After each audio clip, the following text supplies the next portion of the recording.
श्री अकाल जी। मैं आ सुखबीर सिंह चैना ते अज नवी कहानी लैके फिर तुहाडे सामने हाजिर होए हैं। दर्शकों, अज दी कहानी सुनने तो बाद हो सकता है तुसी मैनू जिहड़ा है वो कर्मकांडी कहो, तुसी मैनू अज्ञानी कहो, मूर्ख कहो और तुसी ये भी कहो इस कहानी दे तत्थ की ने। साइंस की कसौटी के उपर, तर्क की कसौटी के उपर ये गल्लां फिट नहीं बहिंदियां, पूरियां नहीं उतरदियां। पर यह दुनिया बड़ी अजीब है। परमात्मा ने बड़े रहस्य बनाए हुए ने कुदरत दे विच, और ये कहानी भी रहस्य भरपूर है। पर यह साडा दिमाग भावें इस कहानी नूं ना मन्ने, पर जिहड़े फैक्ट ने, जिहड़ियां घटनावां ने, वो इस गल की गवाही भरदियां ने भी ये घटनावां होईयां। ये गल कोई बहुती पुरानी भी नहीं है। तो अज एक ऐसे फौजी की कहानी तुहानूं सुना रहे हैं जिन्हें फौज विच नौकरी केवल 2 साल की, पर 52 सालों तो वो देश की सरहद के उपर खड़ के अज भी देश की रखिया कर रहा है। सिपाही भर्ती होया, मौत होई सिपाही सी, पर उस तो बाद उन्होंने कैप्टन तक का पद प्राप्त होंदा, इन्नी तरक्की हो जाती है। उहदी मौत तो बाद उहदे नां दे उत्ते मंदिर बनिया। अज भी चीन ते भारत की जदों कोई मीटिंग हुंदी है नथुला इलाके दे विच, ते एक कुर्सी जिहड़ी है दोनों देशों के वलों खाली रखी जाती है, और मन्निया जाता है वो सिपाही अज भी उत्थे बैठ के पहरा दिंदा है, वो साडे विच हाज़र नाज़र है। तो बड़ी रहस्यमयी, बड़ी रोचक कहानी है। चलदी चलदी वीडियो शेयर कर दिओ, पेज लाइक कर लो। यूट्यूब ते देख रहे हो तो चैनल नूं सबसक्राइब करो। अज आपां गल करांगे मौत तो बाद भी 52 सालों तो अज तक भी देश की सरहद के उपर ड्यूटी दे रहा नौजवान बाबा हरभजन सिंह। बाबा हरभजन सिंह का जन्म है 30 अगस्त 1946 नूं पाकिस्तान के सरदाला नगर दे विच हुंदा है। उदों देश की वंड नहीं सी हुई, समा अपनी चाल चलदा गया, परिवार इधरले पासे आ गया, देश की वंड हो गई, और 1965 तक बाबा हरभजन सिंह, क्योंकि बाबा नहीं सी उदों बने, हरभजन सिंह ने सरकारी हाई स्कूल पट्टी तो 10वीं की पढ़ाई पास की। अमृतसर दे विच फौज की भर्ती देखी, और पहली वार दे विच ही लाडला पुत्र हरभजन फौज दे विच भर्ती हो गया। सिक्किम चीन ते भारत के बॉर्डर के उपर एक स्टेट पैंदी है। नथुला के इलाके दे विच बाबा हरभजन सिंह 1966 दे विच फौज दे विच सेवा कर रहा है। एक दिन थलड़े पासियों पहाड़ी दे उपर रसद लैके जाना सी, और कुछ खच्चरां दे उपर रसद लदया होया है, और हरभजन सिंह अजे 20-21 साल की उम्र है, वो खच्चरां दे नाल नाल चलदा पिया। शाम हो गई, हरभजन सिंह ना उस स्थान ते पहुंचा जिथे खाना पहुंचाउणा सी, ते ना ही पिछले पासे जिथों तुरिया सी उत्थे वापस गया। 4 दिन का समा बतीत हो गया, पर इस नौजवान सिपाही हरभजन सिंह की कोई उग सुग नहीं निकली, कोई पता नहीं लग्या। फौज के अफसरां ने कहा डर के, बर्फ बहुत है, खतरा बहुत है, भज गया होना है। उन्होंने 4 दिनों तो बाद भगौड़ा करार दे दिता जाता है। पर चौथी रात बतीत हुंदी है, और चौथी जदों रात बतीत हुंदी है तो वह हरभजन सिंह का एक सिपाही फौजी साथी सी जिहदा नाम सी प्रीतम सिंह। प्रीतम सिंह दूजे दिन सवेरे आउंदा है, और अपने अफसरां नूं ये गल कहंदा है भी रात हरभजन सिंह मेरे सुपने दे विच आया सी। सुपने विच आके उहने मैनू कहानी दसी है भी रस्ते 'च जांदियां पहाड़ी सी, पहाड़ी दे उत्ते जिहड़ी बर्फ जम्मी होई सी, उस बर्फ तो उहदे पैर तिलक गए, ते वो थल्ले डूंगी वगदी होई खाई 'च डिग पिया, और खाई 'च डिगदियां डिगदियां उहदी मौत हो गई है। और इस समय वो 2 किलोमीटर दूर उहदी लाश पई है, और मैं अपने सिपाही मित्रां नूं ये खबर दे रहा कि मेरी लाश नूं आके इत्थों लै जाओ। ਇਹ ਕਹਾਣੀ ਜਿਹੜੀ ਹੈ ਬਾਬਾ ਹਰਭਜਨ ਸਿੰਘ ਦੇ ਨਾਲ ਦੇ ਇੱਕ ਸਿਪਾਹੀ ਪ੍ਰੀਤਮ ਸਿੰਘ ਨੇ ਆਪਣੇ ਅਫਸਰ ਨੂੰ ਸੁਣਾਈ। ਉਹਨਾਂ ਨੇ ਮਜ਼ਾਕ ਉਡਾਇਆ, ਹੱਸੇ, ਪਰ ਕੁਝ ਘੰਟਿਆਂ ਤੋਂ ਬਾਅਦ ਇੱਕ ਅਫਸਰ ਨੇ ਕਿਹਾ ਕਿ ਆਪਾਂ ਅਜੇ ਤੱਕ ਹਰਭਜਨ ਸਿੰਘ ਨੂੰ ਲੱਭ ਨਹੀਂ ਸਕੇ, ਇਸ ਕਰਕੇ 2 ਕਿਲੋਮੀਟਰ ਕੋਈ ਬਹੁਤਾ ਲੰਮਾ ਸਫ਼ਰ ਤੇ ਹੁੰਦਾ ਨਹੀਂ, ਆਪਾਂ ਚੱਲ ਕੇ ਦੇਖ ਆਉਣੇ ਆ। 5-7 ਸਿਪਾਹੀ ਭੇਜੇ ਜਾਂਦੇ ਨੇ, ਨਾਲ ਇੱਕ ਅਫਸਰ ਜਾਂਦਾ ਹੈ, ਔਰ ਪ੍ਰੀਤਮ ਸਿੰਘ ਜਿਹੜਾ ਇਹ ਕਹਿ ਰਿਹਾ ਸੀ ਰਾਤ ਨੂੰ ਮੈਨੂੰ ਸੁਪਨਾ ਆਇਆ, ਉਹਨਾਂ ਦੇ ਨਾਲ ਨਾਲ ਚੱਲਦਾ ਹੈ। ਜਿਵੇਂ ਪ੍ਰੀਤਮ ਸਿੰਘ ਦੱਸਦਾ ਗਿਆ ਉਵੇਂ ਉਵੇਂ ਨਾਲ ਸਿਪਾਹੀ ਤੁਰੀ ਗਏ, ਔਰ ਜਿੱਥੇ ਰਾਤ ਨੂੰ ਦਾਅਵਾ ਕੀਤਾ ਗਿਆ ਸੀ ਵੀ ਇੱਥੇ ਲਾਸ਼ ਪਈ ਹੈ, ਜਦੋਂ ਸਿਪਾਹੀ ਉੱਥੇ ਪਹੁੰਚਦੇ ਨੇ ਤੇ ਇੱਕ ਵੱਡੇ ਪੱਥਰ ਦੇ ਇੱਕ ਪਾਸੇ ਸੱਚਮੁੱਚ ਹਰਭਜਨ ਸਿੰਘ ਦੀ ਲਾਸ਼ ਦਿਖਾਈ ਦਿੱਤੀ। ਸਾਰੇ ਹੈਰਾਨ ਵੀ ਹੋਏ ਵੀ ਜਿੱਥੇ ਦੱਸਿਆ ਸੀ ਬਿਲਕੁਲ ਉੱਥੇ ਹੀ ਪਈ ਹੈ ਲਾਸ਼। ਲਾਸ਼ ਨੂੰ ਚੱਕ ਕੇ ਆਪਣੇ ਸਥਾਨ ਤੇ ਲਿਆਂਦਾ ਗਿਆ ਔਰ ਸੰਸਕਾਰ ਕਰ ਦਿੱਤਾ ਗਿਆ। ਸੰਸਕਾਰ ਤੇ ਕਰ ਦਿੱਤਾ ਗਿਆ, ਪਰ ਉਸ ਤੋਂ ਬਾਅਦ ਜਿਹੜੀ ਹੈ ਕਹਾਣੀ ਇੱਥੇ ਖਤਮ ਨਹੀਂ ਹੋਈ। ਇੱਥੋਂ ਕਹਾਣੀ ਜਿਹੜੀ ਹੈ ਉਹ ਸ਼ੁਰੂ ਹੁੰਦੀ ਹੈ। 5-7 ਦਿਨ ਦਾ ਸਮਾਂ ਬਤੀਤ ਹੋਇਆ। ਪ੍ਰੀਤਮ ਸਿੰਘ ਨੂੰ ਦੁਬਾਰਾ ਇੱਕ ਸੁਪਨਾ ਆਉਂਦਾ ਹੈ। ਜਿਹੜਾ ਸੁਪਨਾ ਉਹਨੇ ਆਪਣੇ ਸੀਨੀਅਰ ਅਫਸਰਾਂ ਨੂੰ ਦੱਸਿਆ ਜਾ ਕੇ ਕਿ ਰਾਤ ਹਰਭਜਨ ਸਿੰਘ ਫਿਰ ਮੇਰੇ ਸੁਪਨੇ 'ਚ ਆਇਆ ਔਰ ਉਸਨੇ ਮੈਨੂੰ ਕਿਹਾ ਕਿ ਮੈਂ ਮਰਿਆ ਨਹੀਂ ਹਾਂ, ਮੈਂ ਸਦਾ ਹੀ ਤੁਹਾਡੇ ਨਾਲ ਹਾਂ। ਮੈਂ ਅੱਜ ਵੀ ਉਸੇ ਤਰ੍ਹਾਂ ਦੇਸ਼ ਦੀ ਸਰਹੱਦ ਦੇ ਉੱਪਰ ਡਿਊਟੀ ਕਰਾਂਗਾ। ਮੇਰੀ ਇੱਕ ਸਮਾਧੀ ਕਾਇਮ ਕੀਤੀ ਜਾਵੇ।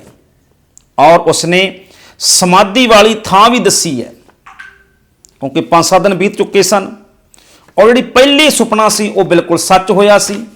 ਇਸ ਕਰਕੇ ਅਫਸਰ ਨੇ ਇਸ ਗੱਲ ਨੂੰ ਸੱਚ ਮੰਨ ਲਿਆ ਔਰ ਜਿਹੜੇ ਬੰਕਰ ਦੇ ਵਿੱਚ ਹਰਭਜਨ ਸਿੰਘ ਰਹਿੰਦਾ ਹੁੰਦਾ ਸੀ, ਉਸ ਬੰਕਰ ਦੇ ਵਿੱਚ ਹੀ ਹਰਭਜਨ ਸਿੰਘ ਦੀ ਜਿਹੜੀ ਸਮਾਧੀ ਹੈ ਉਹ ਬਣਾ ਦਿੱਤੀ ਗਈ। ਹੁਣ ਸਮਾਧੀ ਬਣ ਗਈ ਜੀ, ਪਰ ਉਸ ਤੋਂ ਬਾਅਦ ਬੜਾ ਕੁਝ ਅਜੀਬ ਹੋਣ ਲੱਗਾ। ਅਜੀਬ ਕੀ ਹੁੰਦਾ ਹੈ? 5 ਦਿਨਾਂ ਬਾਅਦ, 4 ਦਿਨਾਂ ਬਾਅਦ, ਕਦੇ 10 ਦਿਨਾਂ ਤੋਂ ਬਾਅਦ ਜਿਹੜੇ ਉਸ ਇਲਾਕੇ ਦੇ ਭਾਰਤੀ ਸਿਪਾਹੀ ਨੇ ਉਹ ਆ ਕੇ ਖਬਰਾਂ ਦਿੰਦੇ ਨੇ। ਕੋਈ ਕਹਿੰਦਾ ਰਾਤ ਹਰਭਜਨ ਸਿੰਘ ਮੇਰੇ ਸੁਪਨੇ ਦੇ ਵਿੱਚ ਆਇਆ ਸੀ ਔਰ ਇਧਰਲੇ ਪਾਸੇ ਖਤਰਾ ਹੈ, ਚੀਨ ਦੇ ਫੌਜੀਆਂ ਦੀ ਘੁਸਪੈਠ ਹੋ ਰਹੀ ਹੈ, ਸਾਨੂੰ ਉਧਰ ਜਾਣਾ ਚਾਹੀਦਾ ਹੈ। ਉੱਥੇ ਪਹੁੰਚਦੇ ਨੇ ਤੇ ਦੂਰਬੀਨਾਂ ਦੇ ਰਾਹੀਂ ਦੇਖਦੇ ਨੇ ਤੇ ਸੱਚਮੁੱਚ ਉਸ ਇਲਾਕੇ ਦੇ ਵਿੱਚ ਚੀਨੀ ਫੌਜ ਦੀ ਘੁਸਪੈਠ ਹੋ ਰਹੀ ਸੀ। ਰੋਕਿਆ ਜਾਂਦਾ ਹੈ, ਖਤਰਾ ਟਲ ਜਾਂਦਾ ਹੈ। ਕਦੇ ਕੋਈ ਦੂਸਰਾ ਸਿਪਾਹੀ ਆਉਂਦਾ ਹੈ, ਉਹ ਆ ਕੇ ਕਹਿੰਦਾ ਕਿ ਰਾਤ ਡਿਊਟੀ ਕਰਦਿਆਂ ਹੋਇਆਂ, ਬੰਕਰ ਵਿੱਚ ਬੈਠਿਆਂ, ਮੋਰਚੇ ਤੇ ਬੈਠਾ ਹੋਇਆਂ ਮੈਨੂੰ ਨੀਂਦ ਆਉਣ ਲੱਗ ਪਈ ਔਰ ਕਿਸੇ ਨੇ ਇੱਕਦਮ ਮੇਰੇ ਚਪੇੜ ਮਾਰੀ। ਕਦੇ ਕੋਈ ਸਿਪਾਹੀ ਕਹਿੰਦਾ ਕਿ ਮੈਂ ਡਿੱਗ ਪਿਆ ਸੀ ਔਰ ਮੈਨੂੰ ਇੰਜ ਲੱਗਿਆ ਜਿਵੇਂ ਕਿਸੇ ਨੇ ਆ ਕੇ ਮੈਨੂੰ ਬਾਂਹ ਪਕੜ ਕੇ ਖੜਾ ਕੀਤਾ ਹੋਵੇ। ਕਦੇ ਕੋਈ ਸਿਪਾਹੀ ਇਹ ਕਹਿ ਦਿੰਦਾ ਕਿ ਇੱਧਰ ਨੂੰ ਚੀਨੀ ਫੌਜਾਂ ਟੈਂਟ ਲਾ ਰਹੀਆਂ ਨੇ, ਜਾ ਕੇ ਉੱਥੇ ਦੇਖੋ। ਜਦੋਂ ਸੱਚਮੁੱਚ ਦੇਖਿਆ ਜਾਂਦਾ ਹੈ, ਮੈਨੂੰ ਹਰਭਜਨ ਸਿੰਘ ਨੇ ਕਿਹਾ ਆ ਕੇ ਸੁਪਨੇ ਦੇ ਵਿੱਚ ਵੀ ਇੱਧਰਲੇ ਪਾਸੇ ਚੀਨੀ ਫੌਜਾਂ ਟੈਂਟ ਲਾ ਰਹੀਆਂ ਨੇ। ਜਦੋਂ ਉਧਰ ਜਾ ਕੇ ਦੇਖਿਆ ਜਾਂਦਾ ਤੇ ਚੀਨੀ ਫੌਜਾਂ ਸੱਚਮੁੱਚ ਹੀ ਟੈਂਟ ਲਾ ਰਹੀਆਂ ਹੁੰਦੀਆਂ ਨੇ। ਕਦੇ ਇੱਧਰ ਜਾਓ, ਕਦੇ ਉੱਧਰ ਜਾਓ, ਕਦੇ ਇੱਥੇ ਬੈਠੋ, ਕਦੇ ਇੱਥੋਂ ਦੁਸ਼ਮਣ ਨੂੰ ਰੋਕੋ।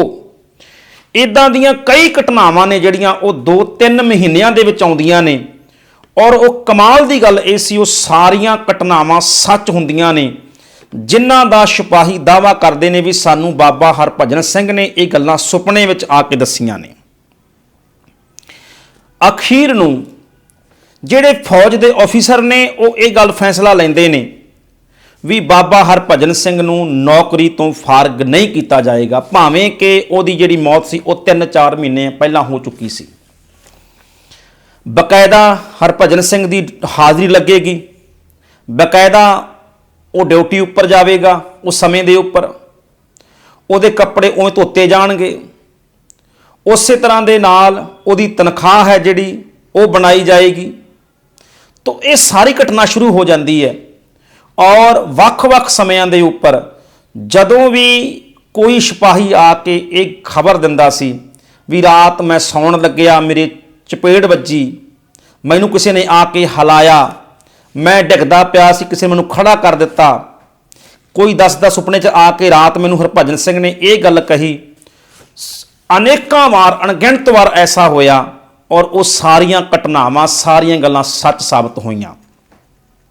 ਹੁਣ ਕਿਉਂਕਿ ਬੰਕਰ ਦੇ ਵਿੱਚ ਹੀ ਮੰਦਰ ਜਿਹੜਾ ਸੀ ਉਹ ਸਮਾਧੀ ਬਣ ਚੁੱਕੀ ਸੀ, ਤੋਂ 1982 ਦੇ ਵਿੱਚ ਜਿਹੜਾ ਹੈ ਪ੍ਰੀਤਮ ਸਿੰਘ ਨਾਮ ਦਾ ਉਹੀ ਸੱਜਣ ਦੁਬਾਰਾ ਫਿਰ ਆਉਂਦਾ ਹੈ ਔਰ ਉਹ ਕਹਿੰਦਾ ਕਿ ਬਾਬਾ ਹਰਭਜਨ ਸਿੰਘ ਨੇ ਇਹ ਕਿਹਾ ਵੀ ਸਮਾਧੀ ਦੀ ਥਾਂ ਦੇ ਉੱਤੇ ਮੇਰਾ ਇੱਕ ਮੰਦਰ ਕਾਇਮ ਕੀਤਾ ਜਾਵੇ, ਇੱਕ ਵੱਡੀ ਯਾਦਗਾਰ ਬਣਾਈ ਜਾਵੇ, ਕਿਉਂਕਿ ਹੁਣ ਤੇ ਅਣਗਿਣਤ ਘਟਨਾਵਾਂ ਹੋ ਚੁੱਕੀਆਂ ਸਨ।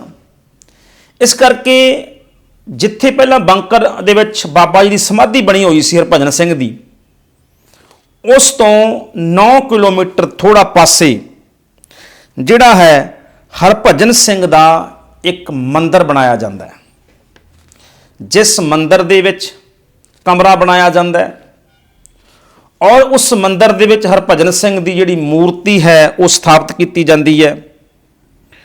ਔਰ ਹੁਣ ਹੌਲੀ ਹੌਲੀ ਜਿਹੜੇ ਸ਼ਰਧਾਲੂ ਨੇ, ਜਿਵੇਂ ਜਿਵੇਂ ਲੋਕਾਂ ਕੋਲ ਇਹ ਖਬਰਾਂ ਪਹੁੰਚਦੀਆਂ ਗਈਆਂ, ਉਸ ਇਲਾਕੇ ਦੇ ਆਸੇ-ਪਾਸੇ ਜਿਹੜੇ ਲੋਕ ਸਨ ਉਹ ਨਥੂਲਾ ਦੇ ਉਸ ਮੰਦਰ ਦੇ ਵਿੱਚ ਆਉਣੇ ਸ਼ੁਰੂ ਹੋ ਗਏ, ਭੀੜ ਲੱਗਣੀ ਸ਼ੁਰੂ ਹੋ ਗਈ। ਕੁਝ ਲੋਕ ਦੱਸਦੇ ਸਨ ਕਿ ਅਸੀਂ ਘਰੋਂ ਪਾਣੀ ਲੈ ਕੇ ਆਏ, 2 ਦਿਨ ਇੱਥੇ ਪਾਣੀ ਰੱਖਿਆ ਔਰ ਉਹ ਪਾਣੀ ਜਦੋਂ ਅਸੀਂ ਵਾਪਸ ਲੈ ਕੇ ਗਏ ਮੰਦਰ ਦੇ ਵਿੱਚੋਂ, ਉਹਦੇ ਪੀਣ ਨਾਲ ਸਾਡੇ ਘਰ ਵਿੱਚੋਂ ਬਿਮਾਰੀਆਂ ਖਤਮ ਹੋ ਗਈਆਂ। ਕਿਸੇ ਨੇ ਕਿਹਾ ਮੈਨੂੰ ਇਹ ਬਿਮਾਰੀ ਖਤਮ, ਕਿਸੇ ਨੇ ਕਿਹਾ ਇਹ ਬਿਮਾਰੀ ਖਤਮ, ਵੀ ਇਹ ਪਾਣੀ ਪੀਣ ਦੇ ਨਾਲ ਬਿਮਾਰੀਆਂ ਖਤਮ ਹੋ ਜਾਂਦੀਆਂ ਨੇ। ਤੋਂ ਹਰਭਜਨ ਸਿੰਘ ਦੇ ਉਸ ਮੰਦਰ ਦੇ ਵਿੱਚੋਂ ਲੋਕ ਪਾਣੀ ਵੀ ਲਿਜਾਣ ਲੱਗੇ,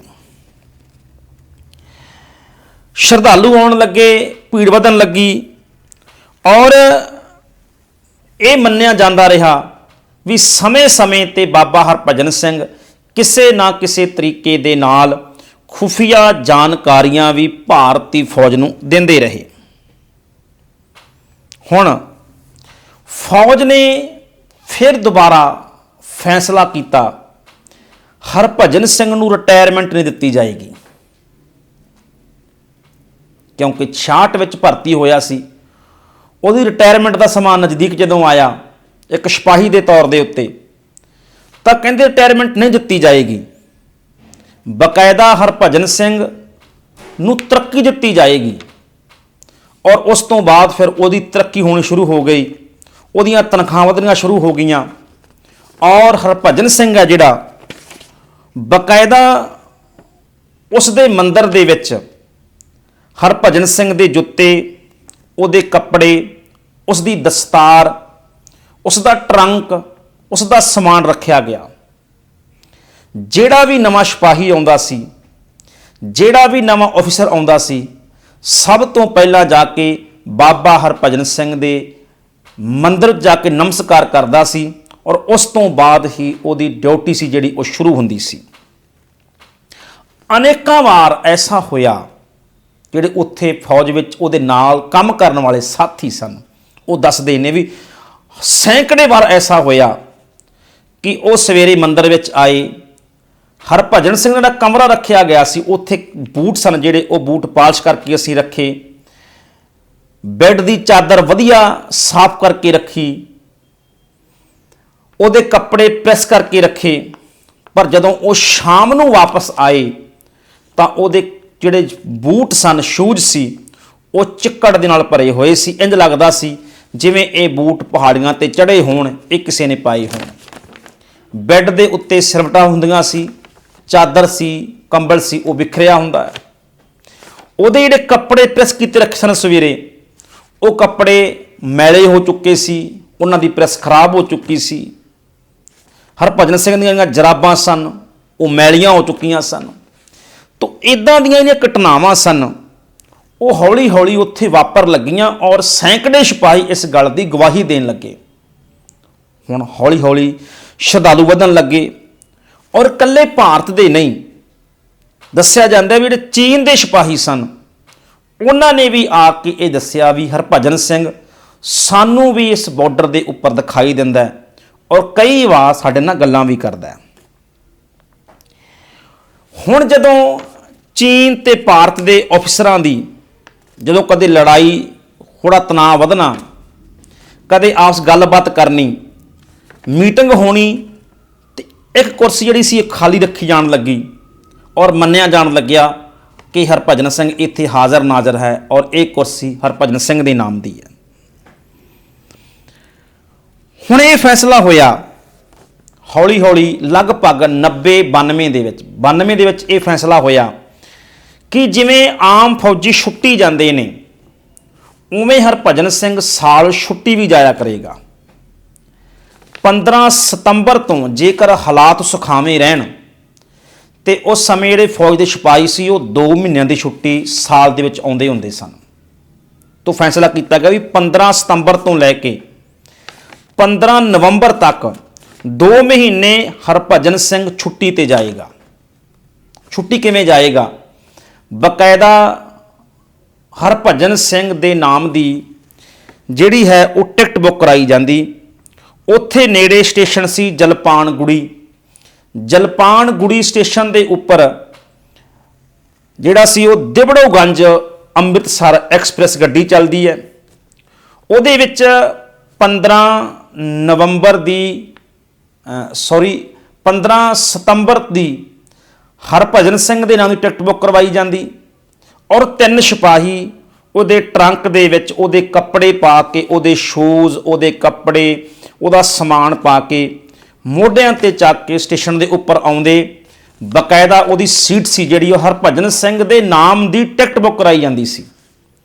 ਉਹਦੀ ਜਿਹੜੀ ਸੀਟ ਹੁੰਦੀ ਸੀ ਉਹ ਸੀਟ ਦੇ ਕਿਸੇ ਹੋਰ ਨੂੰ ਬੈਠਣ ਦਾ ਆਰਡਰ ਨਹੀਂ ਸੀ, ਸੀਟ ਖਾਲੀ ਰੱਖੀ ਜਾਂਦੀ ਔਰ 3 ਬੰਦੇ ਉਹਦੇ ਨਾਲ ਜਲੰਧਰ ਦੇ ਕੋਲੇ ਇੱਕ ਪਿੰਡ ਹੈ ਕੂਕਾ, ਜਿੱਥੇ ਹਰਭਜਨ ਸਿੰਘ ਦੀ ਮਾਂ ਰਹਿੰਦੀ ਸੀ, ਉੱਥੋਂ ਤੱਕ ਆਉਂਦੇ। ਸਾਲ ਭਰ ਦੀ ਜਿਹੜੀ ਹਰਭਜਨ ਸਿੰਘ ਦੀ ਤਨਖਾਹ ਸੀ ਉਹਦੀ ਮਾਂ ਦੇ ਹੱਥ 'ਤੇ ਰੱਖੀ ਜਾਂਦੀ ਔਰ ਜਿਹੜਾ ਸਮਾਨ ਸੀ ਹਰਭਜਨ ਸਿੰਘ ਦਾ ਉਵੇਂ ਰੱਖਿਆ ਜਾਂਦਾ ਔਰ ਫਿਰ ਸਿਪਾਹੀ ਵਾਪਸ ਚਲੇ ਜਾਂਦੇ। ਜਦੋਂ 15 ਨਵੰਬਰ ਆਉਣਾ ਉਸੇ ਤੋਂ ਹੀ ਫਿਰ ਦੁਬਾਰਾ ਸਿਪਾਹੀ ਸਨ ਜਿਹੜੇ ਉਸੇ ਤਰ੍ਹਾਂ ਨਾਲ ਵਾਪਸ ਆਉਂਦੇ। ਉਹਦੇ ਪਿੰਡੋਂ ਉਹਦੀ ਮਾਂ ਨੂੰ ਮਿਲ ਕੇ ਉਹਦਾ ਸਮਾਨ, ਬਸਤਰ, ਬੂਟ, ਕੱਪੜੇ, ਟਰੰਕ ਨਾਲ ਲੈ ਕੇ ਵਾਪਸ ਮੰਦਿਰ 'ਚ ਪਹੁੰਚਦੇ। ਉੱਥੇ ਉਹਦਾ ਸਮਾਨ ਸੀ ਜਿਹੜਾ ਉਹ ਫਿਕਸ ਕੀਤਾ ਜਾਂਦਾ ਸੀ। ਤੋਂ ਇੱਦਾਂ ਕਰਕੇ ਪੂਰੇ ਸਾਲ ਦੀ ਤਨਖਾਹ ਜਿਹੜੀ ਉਹ ਵੀ ਉਹਨੂੰ ਦਿੱਤੀ ਜਾਂਦੀ ਉਹਦੀ ਮਾਂ ਨੂੰ ਔਰ ਇੱਕ ਜਿਉਂਦੇ ਮਨੁੱਖ ਜਿਵੇਂ ਡਿਊਟੀ ਕਰਦਾ ਉਵੇਂ ਡਿਊਟੀ ਕੀਤੀ ਗਈ ਔਰ ਚੱਲਦਾ ਹਰਭਜਨ ਸਿੰਘ ਸੀ ਜਿਹੜਾ, ਕਿਉਂਕਿ ਹੁਣ ਛੁੱਟੀ ਨਹੀਂ ਸੀ ਕੇਵਲ ਆਉਂਦਾ, ਉਹਨੂੰ ਤਰੱਕੀ ਵੀ ਮਿਲਦੀ ਰਹੀ ਔਰ ਫਿਰ ਉਹ ਕੈਪਟਨ ਹਰਭਜਨ ਸਿੰਘ ਬਣ ਗਿਆ। ਕੈਪਟਨ ਤੱਕ ਦੇ ਅਹੁਦੇ ਦੇ ਉੱਤੇ ਹਰਭਜਨ ਸਿੰਘ ਪਹੁੰਚਿਆ। 2017 ਦੇ ਵਿੱਚ ਕੁਝ ਲੋਕ ਕੋਰਟ ਪਹੁੰਚੇ ਔਰ ਉਹਨਾਂ ਨੇ ਕੋਰਟ ਦੇ ਵਿੱਚ ਇਹ ਕਿਹਾ ਵੀ ਭਾਰਤੀ ਫੌਜ ਹੈ ਜਿਹੜੀ ਉਹ ਲਗਾਤਾਰ ਕਰਮਕਾਂਡ ਤੇ ਅਗਿਆਨਤਾ ਵਸ ਜਿਹੜੀ ਹੈ ਉਹ ਇਹ ਕੰਮ ਕਰ ਰਹੀ ਹੈ। 2006 ਦੇ ਵਿੱਚ ਹਰਭਜਨ ਸਿੰਘ ਜਿਹੜੀ ਰਿਟਾਇਰਮੈਂਟ ਸੀ ਉਹਦਾ ਸਮਾਂ ਆ ਗਿਆ ਸੀ। ਤੋਂ 2017 ਦੇ ਵਿੱਚ ਜਦੋਂ ਕੁਝ ਲੋਕ ਕੋਰਟ ਪਹੁੰਚੇ ਤਾਂ ਕੋਰਟ ਨੇ ਫੈਸਲਾ ਸੁਣਾਇਆ ਔਰ ਉਸ ਤੋਂ ਬਾਅਦ ਫਿਰ ਜਿਹੜੀ ਹਰਭਜਨ ਸਿੰਘ ਦੀ ਛੁੱਟੀ ਸੀ, ਜਿਹੜੀ ਟਿਕਟ ਬੁੱਕ ਕਰਾਉਣੀ, ਛੁੱਟੀ ਦੇਣੀ, ਉਹ ਬੰਦ ਹੋਈ। ਜਿੰਨਾ ਉਸ ਸਮੇਂ ਡਿਊਟੀ ਦੇ ਫੰਡ ਬਣਦੇ ਸੀ ਉਹ ਫੰਡ ਪਰਿਵਾਰ ਨੂੰ ਦਿੱਤੇ ਗਏ ਔਰ ਬਕਾਇਦਾ ਕੈਪਟਨ ਦੀ ਰਿਟਾਇਰਮੈਂਟ ਜਿਵੇਂ ਹੁੰਦੀ ਆ ਉਵੇਂ ਉਹਦੀ ਰਿਟਾਇਰਮੈਂਟ ਕੀਤੀ ਗਈ। ਭਾਵੇਂ ਕਿ ਅੱਜ ਹਰਭਜਨ ਸਿੰਘ ਦੀ ਰਿਟਾਇਰਮੈਂਟ ਹੋ ਗਈ ਹੈ, ਪਰਿਵਾਰ ਨੂੰ ਪੈਸੇ ਮਿਲ ਗਏ ਨੇ, ਪਰ ਅੱਜ ਵੀ ਜਿਹੜੇ ਨਥੂਲਾ ਏਰੀਏ ਦੇ ਵਿੱਚ ਭਾਰਤ ਚੀਨ ਦੇ ਬਾਰਡਰ ਦੇ ਉੱਤੇ ਫੌਜੀ ਡਿਊਟੀ ਕਰਦੇ ਨੇ, ਉਹ ਅੱਜ ਵੀ ਇਸ ਗੱਲ ਦੀ ਗਵਾਹੀ ਭਰਦੇ ਨੇ ਵੀ ਹਰਭਜਨ ਸਿੰਘ ਅੱਜ ਵੀ ਉੱਥੇ ਡਿਊਟੀ ਦੇ ਰਿਹਾ ਹੈ ਔਰ ਕਦੇ-ਕਦੇ ਅੱਜ ਵੀ ਆ ਕੇ ਲਗਭਗ ਹੁਣ ਤੁਸੀਂ ਦੇਖੋ 52-53 ਸਾਲ ਹੋ ਗਏ ਨੇ। 52-53 ਸਾਲ ਤੋਂ ਹਰਭਜਨ ਸਿੰਘ ਅੱਜ ਵੀ ਉਸੇ ਤਰ੍ਹਾਂ ਹੀ ਉੱਥੇ ਡਿਊਟੀ ਦੇ ਰਿਹਾ ਹੈ ਦੇਸ਼ ਦੇ ਸਰਹੱਦ ਦੇ ਉੱਪਰ। ਔਰ ਜਦੋਂ ਵੀ ਕਦੇ ਕੋਈ ਮਾੜੀ ਘਟਨਾ ਵਾਪਰਦੀ ਹੈ ਤੇ ਅੱਜ ਵੀ ਕਈ ਵਾਰ ਸੁਪਨੇ ਦੇ ਵਿੱਚ ਆ ਕੇ ਹਰਭਜਨ ਸਿੰਘ ਉਹਨਾਂ ਨੂੰ ਖੁਫੀਆ ਜਾਣਕਾਰੀਆਂ ਦਿੰਦਾ ਹੈ, ਜਿਸ ਦੇ ਨਾਲ ਉਹਨਾਂ ਨੂੰ ਦੁਸ਼ਮਣ ਦੇਸ਼ ਦੀਆਂ ਖਬਰਾਂ ਮਿਲਦੀਆਂ ਨੇ ਔਰ ਉੱਥੇ ਉਹਨਾਂ ਨੂੰ ਕੰਟਰੋਲ ਕਰਨ ਵਿੱਚ ਸਹਾਇਤਾ ਮਿਲਦੀ ਹੈ। ਤੋ ਦਰਸ਼ਕੋ, ਇਹ ਜਿਹੜੀ ਕਹਾਣੀ ਹੈ ਇਹ ਕਹਾਣੀ ਕੋਈ ਮਨ ਘੜਤ ਨਹੀਂ ਹੈ, ਇਹ ਵਾਪਰੀ ਹੋਈ ਹੈ। ਕਦੇ ਤੁਸੀਂ ਅੱਜ ਵੀ ਜਿਹੜਾ ਹੈ ਉਹ ਤੁਹਾਨੂੰ ਸਿੱਕਮ ਜਾਣ ਦਾ ਮੌਕਾ ਮਿਲੇ ਤੇ 13,000 ਫੁੱਟ ਦੀ ਉਚਾਈ ਦੇ ਉੱਪਰ ਡੈਗਸੂਕਾ ਤੇ ਟਕੂਲਾ ਏਰੀਆ ਆਉਂਦਾ ਹੈ। ਉਹਦੇ ਵਿਚਕਾਰ ਬਾਬਾ ਹਰਭਜਨ ਸਿੰਘ ਦਾ ਮੰਦਿਰ ਬਣਿਆ ਹੋਇਆ ਹੈ। ਬਹੁਤ ਲੋਕ ਉੱਥੇ ਪਹੁੰਚਦੇ ਨੇ।